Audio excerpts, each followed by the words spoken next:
So hello sa inyo mga katropa guys, so tapos na akong kumain dito, so very satisfied ako.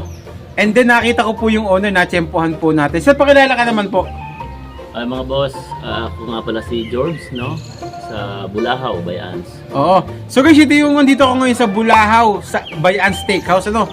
So ito yung nakainan ko kanina. So nasatisfied ako, ang sarap ng bulalo nila rito, ano? Tsaka yung sisig. So imbitahin mo naman po yung ating mga followers dito po sa inyong kainan. Okay mga boss, mga followers ni Momo Guevara. Okay, meron tayo rito bago sa Rivera Street, dito sa Tanawan City, Poblacion 1. Meron tayong bagong bulaluhan dito. Okay, ang tawag po namin dito ay Bulahaw by Ans. Part ito ng aming maliit na karinderya sa Ans Steakhouse. So yung aming bulalo, pag natikman ninyo yan, palagay ko ay Bukid Special. Oo guys, yan. Legit yan. Ako na po yung nagsasabi sa inyo. Okay, yun po ang tawag namin, Bukid Special. Okay. Magkakaroon tayo rito ng sinigang na baka. Sinigang. Yung aming bestseller po doon sa Ans Steakhouse, andito rin po.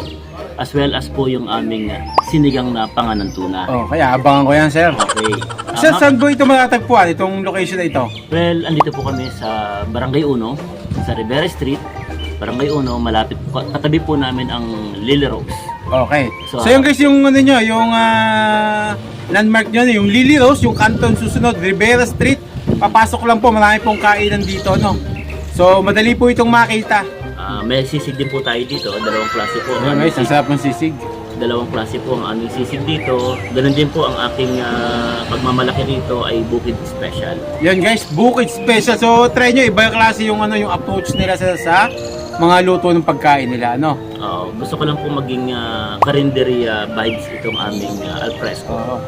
So, ayun po, abangan nyo po yun. Marami tayong mga ilalabas pa bukas makalawa.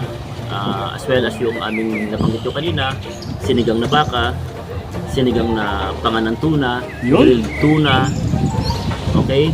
Tapos yung aming sisig, Yun, at marami guys. pang iba. Yan guys, so maraming salamat. Abangan na lang po natin, no? Stay tuned po tayo. Ito po yung Facebook page nila, so may mga announcement doon nyo po titingnan. Ito po, ipa-flash ko po sa screen. Okay, also, tuwang ko po rito ang aking kaibigan. Kami po ang dalawa ang nag-ooperate ito. So, mas maganda yung kasama mo ang mga kaibigan mo dito sa maliit na negosyo. Oo, tama. Sige po.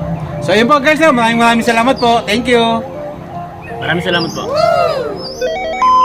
Kakain na!